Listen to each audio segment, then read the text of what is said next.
Welcome to CNN Talk. Issa still hasn't sat down. Taking me a while. There we go. Welcome. Yes. So you were due to go to Caracas, weren't you? I might still go. Depends how today. And why did you pull back? Do you feel that it's not the story that we thought it was yesterday? I think the next 24 to 48 hours will be critical. I think I've always said this from yesterday. We've been here many times before. We've been here with Chavez.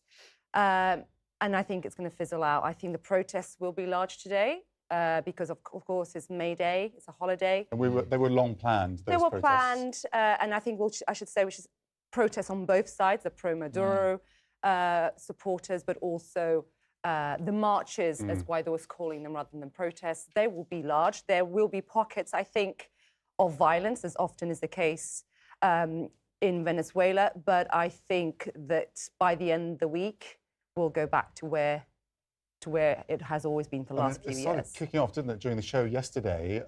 You obviously followed events afterwards. We pivoted from the al-Baghdadi video, didn't we? But we did cover this back in February. It was in January, February, of course, that Juan Guaido declared himself president. He was the head of the National Assembly in Venezuela, a major opposition leader.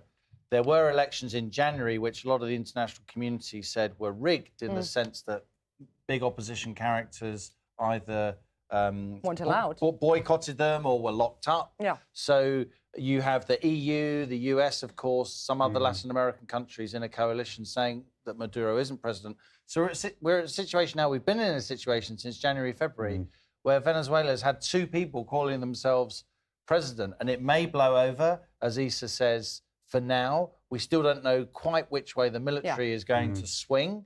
There were signs, as Nick Paint-Walsh was telling us, looking at pictures from Caracas yesterday, that there were some military figures helping people who were said to be staging a coup, or at least not stopping them. Correct. But overnight, we're not quite sure which way the military is going to go. And that footage that we saw, I think you showed it, of Guaido being flanked by this military officials, that was outside an airbase, basically. That wasn't, they weren't inside. So they have no control whatsoever, Guaido, of those air bases. So we were all assuming yesterday, well, he said, I'm at this airbase, but he wasn't inside. So tells a very different side of the story. It's very clearly become a proxy sort of dispute between the US and Russia. Yes, inevitably, I suppose. I think he's absolutely right. The next 48 hours are going to be crucial. If the coup does not succeed, where does Guaido go from there? Because he's thrown down the gauntlet. He said, today is the day. And it kind of wasn't, was it, yesterday? It might be today, given the symbolism of May the 1st. But so far, I mean, well, it's very early morning there, isn't it? Now, so it's too early to judge. But you just get the feeling that it isn't going to happen. It's all about the military, and they, you saw Maduro surrounded by the key members of the military later on in the day saying, actually, nothing's changed. A phrase that we use very often in this country as well. No, absolutely. And when we discussed this earlier in the year, we talked about how the fact that Maduro still has so much of the military on side, partly as well because there's so much corruption. There is this desperate lack of access to food and medicines. And actually, if you're part of the military, if you're part of the system, you get food, you get provisions. So they have a lot of skin in the game in terms of supporting him. But the one thing I was struck by was the pictures, and I think we'll talk a little bit about that in the main show. But sometimes, the optic tells the story, and there are defining moments, and I think the pictures of those sort of trucks ramming into those civilian protesters were pretty arresting. They reminded me of, dare I say it, Tiananmen. And we are now, we'll obviously talk about it in the show, but we have got a proxy war going on between the US and Russia/China, by the way. And also we've got a propaganda war going on, as Issa says. Pictures do tell a story, but sometimes pictures are twisted. The picture of yesterday wasn't quite what we thought it was, as you say. It was outside the airbase, which doesn't show that he has control of the military or the military is backing him, even though we were led to believe that yesterday. And the fact is that when it comes to those number of those injured, one side's telling one story, the other side's telling another. So there is an information war in many ways.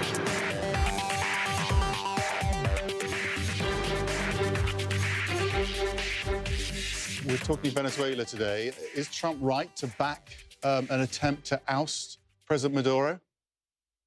It was a day of violent clashes on the streets of Venezuela between forces loyal to President Nicolas Maduro and his opposition rival Juan Guaido. Although he's still holding on to power, the chaos in Caracas may indicate Mr. Maduro's days are numbered. Mr. Maduro says a coup attempt against him has been pleaded. We have emerged victorious in every situation. This is clearly not a coup. We recognize Juan Guaido as the legitimate interim president of Venezuela. We think the situation remains incredibly fluid, and we're convinced that the Venezuelan people are going to get their democracy back. May 1st, we will continue with this. We will continue out on the street, in meeting points throughout Venezuela. Crucial hours ahead for the destiny of Venezuela. If we look at a lot of the messages coming in on Facebook, it's about the oil. We're going to talk to Liam a bit about that. David says, smell the oil. Lorraine says, America will do what America does, go for the money. But first, Aisha, I know that you were struck by some of the video that came out yesterday, these military vehicles running at protesters. We can show that. And I mean, we've seen images like that often. What struck you about those images in this particular case? Well, sometimes, you know, the optic, a picture can tell a sort of 1,000 words. And I think that was quite a kind of shocking image of protesters, not really with very much, not really sort of, you know, armed to that. And then these big police vehicles really ram-raiding them. And there were a couple of newspapers that had photographers that got very close stills of, you know, people pretty much going under the wheels. It just, you know, Liam and I were just saying in the Facebook, you know, sometimes those optics capture, you know, the standoff between the state and civilians. Tiananmen Square is the one that always sort of springs to mind. And I do think, look, we've been kind of keeping a watching brief on Venezuela. It sort of keeps rising up and then it dips down, it rises up. And I sort of agree with my panelists. I think this will probably ebb away, but it doesn't take away the shameful lack of democracy that this society has endured, plus all the hardship, the corruption, the lack of food, the malnutrition, the disease, the lack of medicines, the people fleeing. You know, it's a sorry, sorry tale, Venezuela. And I think a lot of us feel quite sort of shamed that we can't do anything really to intervene. The sun's coming up in Caracas. We can go to Stefano, who's there. We are expecting some quite dramatic scenes as well today, but these are more long-planned protests on both sides, so not necessarily playing into what we had yesterday. Yes, exactly, Max. We're expecting marches on both sides. Both the anti-Maduro protester will take onto the street yet again to demand immediate resignation for the embattled authoritarian leader, and his supporter, or what is left of his electoral base, will also gather around the presidential palace to say that they do not recognize the leadership of Guaido, and they indeed believe that Maduro is the person to steer the country away from the dramatic economic collapse and crisis that this once so wealthy nation is currently going through. And yes, those scenes, what we have seen today, is the same that we have seen perhaps many, many times. As we were saying, Venezuela pops up into the news when every now and then when protesters take into the streets to demand a free and fair election, to demand an end of this economic collapse. We have been covering the protest here since 2014, 2016, 2017. But yesterday, even though it was not enough, even though Maduro, at the end of the day, was still in power, could indeed yesterday be a tipping point, because for the first time we had seen military men onto the side of the protesters and firing against each other, which can suggest that the breakthrough within the military forces is not, I mean, the loyalty for the military forces towards Nicolas Maduro is not as firm as the embattled president would like to portray, perhaps, Max. Stefano, thank you. I mean, you had your suspicions yesterday when it was all kicking off on air. Like Stefano said, we've been here so many times, and the reality is that while the pictures have been dramatic, and like Aisha says, you know, what's happening in the country, and I've seen it on both sides of the border, is it's really shocking. The plight of people who can't feed their families, who can't get medication. I'm still getting WhatsApp messages from one husband who said he can't get chemotherapy treatment for his wife. The number of WhatsApp messages of people asking me to try and help with medication every day is actually a sorry state of affairs when you look at a country that's so rich in natural resources. But the reality is the fundamentals are still the same, that nothing has changed. Well, the military's with Maduro. Military's with Maduro. Those officials that we saw being flanked by Juan Guaido, they weren't senior. We know from Carlos Vecchio, who is the US representative for Guaido, speaking in DC yesterday, in fact, speaking on CNN, when asked, do you have any senior military officials, supporting Guaido? He said only lower and middle ranking. So what exactly has changed? I would like to think that Guaido perhaps had a strategy, had a plan. So what was he expecting? We know, I can tell you in the last hour or so, I got a letter from Guaido's spokesperson confirming that the head of SEBIN, which is the head of intelligence police, that he had quit. We know that's the case because Maduro has actually put someone else in power. I looked at this letter. We are trying to authenticate this letter. I've read it several times, and he doesn't say that he's standing with Guaido. Okay. But it's interesting to see within the ranks where is the fault lines? It's really hard to tell at this point. Notably, the Americans jumped on the story yesterday. Let's hear from Mike Pompeo.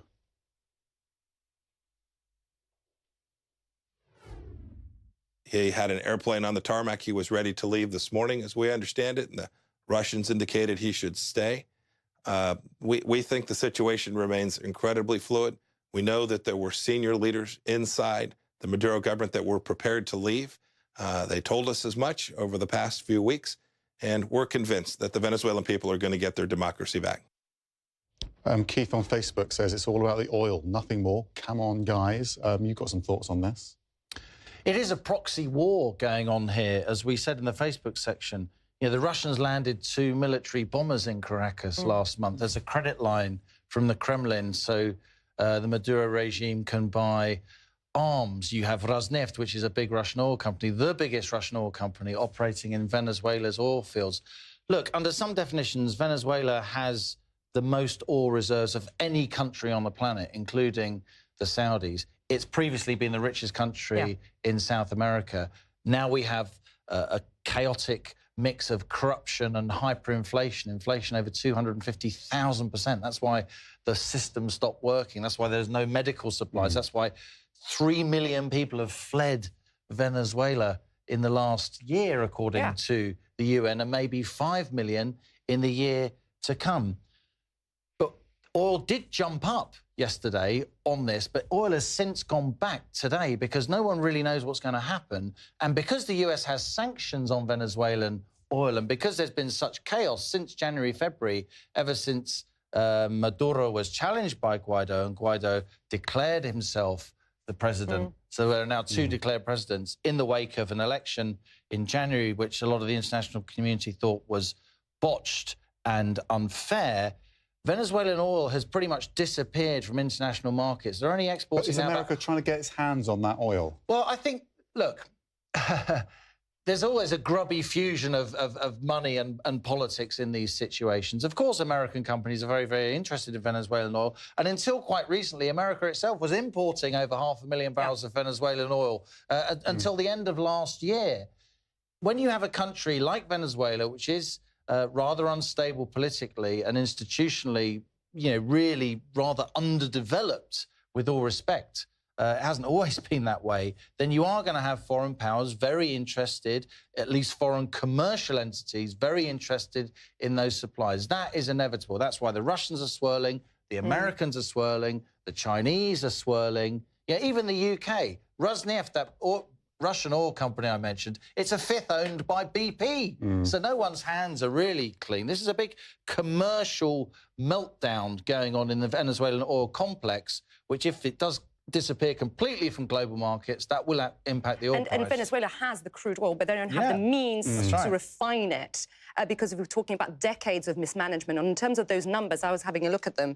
Oil output, looking at about 3 million barrels a day 10 years ago. We're looking at 732,000. So it's dropped significantly. And with those sanctions that Liam was talking about, basically continues to drop. But, you know, the Russians will be supporting them, the Cubans, intelligence as well as the Chinese. Why? Because they have a lot of money invested in this. And the Cubans relying on Venezuelan oil at the moment as well. So that's why they've got such a big stake in this. They get, you know, their economy could arguably collapse without this relationship with Maduro. Yeah, there are all sorts of international aspects to this. And I think the question that we're asking about Trump, is Trump right to intervene? I think it would be extraordinary if the President of the United States, regardless of who it is, did not say, down with the dictator, let's introduce democracy. Now, I think Trump is absolutely right to do that. I think, actually, America has been very restrained on what it's said and done so far. I can think of other presidents who might well have actually intervened in a much more aggressive way. So I think Trump is right to stay out of it militarily. Do you think that might change? Do you think he might consider I military think action? if Maduro does have the military on his side, as Issa is suggesting, and that continues to be the case, and we see a lot more violent scenes, much worse than we saw yesterday, I mean, who knows? I don't think you can rule anything out at this stage. But that would be a big step for Trump to take, given that he's always said he didn't want America to intervene in foreign I mean, Venezuela, Cuba, Nicaragua, they're this sort of trifecta of terror, as Trump has described them.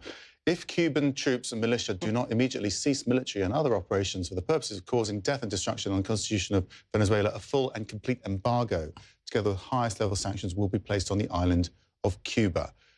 Is he looking at his elections? He's trying to appeal to Cubans in America. I mean, what do you think is going on here? Well, he's got quite a difficult relationship with sort of Latin America at the moment, but the unintended consequence of him, you know, coming in, supporting Guaido, saying, hinting that they could possibly move to more of a military interventionist thing. John Bolton has been kind of circumspect about how far America could go, but they're certainly pretty muscular in the language that they're using. My worry about that, I do agree with what Ian says, but my worry is in the societies of these countries, and obviously Issa is the expert on this, there is still the kind of socialist romanticism, Chavez is still a hero to many. Maduro is still a hero. It would describe himself as a socialist. But there is also a strong... That goes hand in hand with quite a strong anti-American feeling as well. And I think if Trump talks up Guaido too much, that will actually stimulate support for the military and Maduro, because the story that we're seeing in terms of foreign policy is we all sort of stand behind and wring our hands, but actually nobody thinks that necessarily America steaming in is really ever the right solution. What you will always hear in many parts of South America is we don't want the gringos being involved, get their hands, the imperialist hands. You hear that a lot in Venezuela. On the other side, you hear a lot of Guaido supporters said, look, we want boots on the ground. We desperately need boots on the ground because we can't see a way out of this. Isn't, in the end, this going to be down to the Venezuelan people? Now, the 3 million that have already gone and many more to go, in a sense, we know they voted with their feet, they've left. They would presumably be Guaido supporters. But it's going to be with the people that have left to decide what happens here. And I just wonder if there is no massive uprising from the people today, then, I mean, in 6 months' time, can Guaido still legitimately say, well, I am the legitimate president of Venezuela? I personally think the US, I don't want to see this happen, but I personally think the US could easily come unstuck here. Aisha's right. Maduro is the sort of living embodiment of Chavez. And in his rhetoric over the last 24 hours, he's been talking about, the US imperial masses and the days of colonization are over and we are our own people. Look, we saw the limits of Western power and particularly American power in Syria, right? And we could see the limits of Western power, particularly American power, on the continent of America because this is such a delicate situation. And unless Trump gets this sorted quickly to be completely mercenary about this, he doesn't want oil prices spiking as we approach November 2020. We're already on $3 a gallon gasoline at the forecourts. He doesn't want a running sore in Venezuela, with all respect to the human suffering that's going on there, which will happen if there is prolonged conflict and all Venezuelan oil is completely removed from global markets. Martin on Facebook says people are starving and dying under an illegitimate dictator in Venezuela, and people say this is all about oil. Outrageous. Well, I'm glad you brought it back to the question that we're asking, because I remember being out there, and if you remember the former acting FBI director, Andrew McCabe, when I was in Venezuela, his book, he was promoting his book. He did lots of interviews all over US media, and they translated it on a local channel in Venezuela, where he said, and I heard him say it as well, that Trump brought up Venezuela talking to him, and he said, that's the country we should be going to war with. This is Trump said. They have all that oil, and they're right on our back door. That was played and replayed and replayed on a loop in Venezuela. And that plays very much into the hands of Maduro, basically saying the reason the US is getting involved, supporting Guaido, is because they want their hands in the oil. Of course, Maduro will say, this is just a Trojan horse. There is no such thing as as a crisis, a humanitarian crisis. I can tell you there is a humanitarian crisis. I've seen it. But many in Venezuela will be looking at that and doubting US's motives behind this. And it's a powerful message, isn't it? It's a very clear, powerful message our correspondents are picking up in terms of people sending. I mean, it's a trope now in terms of America invasions chase the oil. I mean, that's just the thing in people's head. So I think Trump should proceed very, very carefully with this. And Ian is right. His big thing about doing things differently was we're not going to send our American troops, men and women. We're not going to waste money on needless interventions that we don't need to get involved with. He's not tweeted on this yet, but he is tweeting rather a lot, so it might come through. Sam on Facebook says, America has no moral right to support the ouster of Maduro, but Pebbles says, yes, Donald Trump is right to get involved. Obviously. What do you think? Let us know.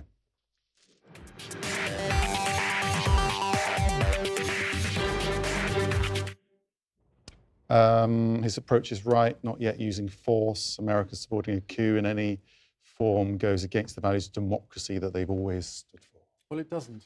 If you believe that the election that brought Maduro to power was rigged, I mean, that simply is not the case. And America traditionally does support freedom sort of movements that demand more democracy and more freedom. It's not just in Venezuela this has happened. If you look at what's happened in Latin America, Central America over the last 30 years, you could come up with lots of examples where America has had an interest. And why wouldn't it have an interest? I mean, America, Trump has always been seen as somebody who wants to be a bit more isolationist.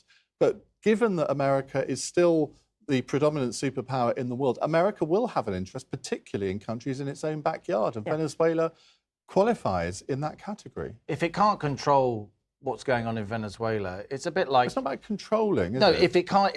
If stuff is happening that it clearly doesn't like and is against its interests, like the Russians and the Chinese being seriously in bed with the Venezuelan oil complex, then it loses clout around the world. Where are all the arguments about Russian imperialism or Chinese imperialism? I mean, if you're going to accuse America of being imperialistic in this way, you have to be consistent and accuse the Russians and the Chinese as well. Give it time.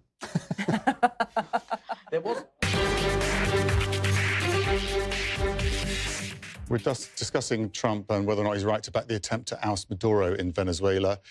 Dare on Facebook says US interventions have never been about the people. It's always been about resources. Maria says Trump will do anything to get Venezuela's oil. It's an interesting thing to say that, isn't it? Often, I don't buy that. America got involved in the Second World War. Was that about oil? Was that about resources? That was quite a long time ago. Well, I know, but come on. But you also just China has a similar strategy, trying to get resources in Africa. Well, of course it does. I mean, if you look at Chinese imperialism in Africa, if you just look at and that's why there's now a battle for hearts and minds going on. So yes, we've said that Russia landed 2 bombers in Caracas in a show of support last month.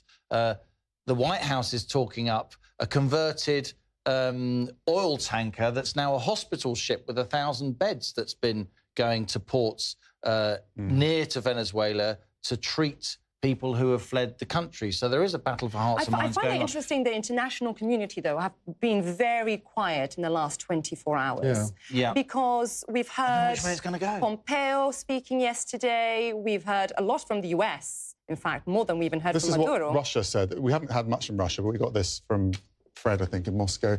Washington tried its best to demoralize the Venezuelan army and now use fakes as a part of an information war, which was this talk about Maduro about the being plane, convinced to stay. the plane fleeing being to on a Cuba, tarmac. and him fleeing to Cuba, I think that was what the Russians were I referring asked the to Maduro, my Maduro contact, and he basically sent me an emoji laughing at this statement from So that was Pompeo, fake news from basically Washington, saying, that's the narrative. you know, there was a plane and the Russians convinced him to stay. There is an information war going on. It's hard to, it's a bit of a he said, she said going on, which is really hard to get a sense on the ground about regarding who's winning. But you just need to look at the military support. Can we just have a look at the word cloud? Yes, let's look at the Because word. that's always useful to see what our viewers Let's have a think. look at the word.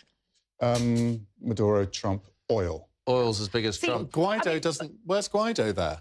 But I just want to pick up on this thing about the, He's not even the on word it. cloud is is as very ever small. very, you know, I'm afraid, I hear sort of what Ian is saying, but I'm afraid that truths and stereotypes come around in politics, often because there is a huge, big kernel of truth in them. And yes, of course, Russia is doing a lot of bad stuff, but it's been more kind of subtle about how it's doing. It's doing a lot of disinformation. It's doing a lot of stuff which is underhand. China's using its economic force in terms of creating a sort of an economic addiction and a bond. But remember, you cannot escape from the fact that look at some of the most high-profile interventions in our sort of recent living memory. I'm afraid they have been largely American-led, Iraq, the Middle East, and guess what? They have not gone so well. And often oil is there in the mix of it. And there are other terrible conflicts that are going on in the world. There was a horrible, you know, the Rohingyas in Myanmar. You know, we see what's happening in the war in Yemen. And there isn't the desire for America. There's no warm words from Trump. So that's why people do think, there is, you know, he's got skin in the game in this in terms of economic interest. But if we take a step back, I'm still confused in many ways as to what the game plan actually was yesterday. What, with Washington or with Maduro? Both sides. Was Guaido speaking to the US? What was the US promising Guaido anything? It looked like was it he trying to bounce them? Was he trying to bounce them? Because that's something I heard time Georgia and time 2008 again. scenario. I completely agree. It would not be the first time that America has indicated that it would support something and then pulled back. We think about Iran back in the early part of the century, where the sort of rebels in Tehran thought they were going to get support from America, and it didn't come. Can I just show you a couple of front pages that jumped out at us? I mean, this is an image that I think various people use. It's a sort of typical sort of protester in the burning bus. But the FT stood out to us because if you look closely, there's a guy there throwing something and he's in a suit.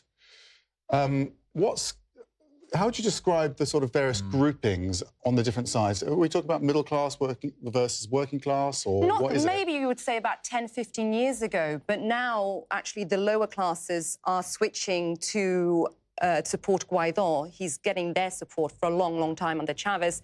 They were loyal to Chavez because they got so many kind of handouts from Chavez. But the fact that they can't put food on the table, they can't get medication, economy has GDP something like 50% since 2013. The desperation is so big, and it's just so many people, in fact, moving across the border, 3 million plus. They got to the point where we've had enough, we're switching sides. In fact, I interviewed former military guys lower-ranking officials who actually switched sides and travelled to Colombia, who said, look, as much as I want to stay in my country and I'm seen as a traitor, I cannot feed my children. As the oil price has fallen and Venezuela's exported less oil, Maduro's had less money to hand out to people in order to buy their support. To Ian's point, David says Russia is being more sneaky about getting the oil. Well, as I said, Rosneft is in there. And that's Russia's biggest oil company, but Rosneft is a fifth owned by British pension funds. Yeah, we're all being pretty sneaky about getting the oil, through BP. So you know, this is a proxy Cold War. Maduro's playing on that. He was talking overnight about this being America's next Vietnam. Yeah. I don't think... But everyone is, you know, all the major all importing powers around the world, which includes got a the hand in US, this. still a major importer. China's a major oil importer. The UK's a major oil importer. Can I just make another Go point ahead. as well, which is really, really important, which is the corruption has been absolutely Sure. catastrophic. Rampant, And, you know, there are, as you say, the malnutrition, the people are absolutely starving, yet there is a small group of corrupt elites who are still living a very luxurious life. And we talked about that the last time we discussed the show. You know, there are some people that are still doing pretty well. These are generals. Majority of them are Absolutely. 2,000 plus Yeah. generals. And the support is There are 2,000 completely... generals. Yeah. Wow.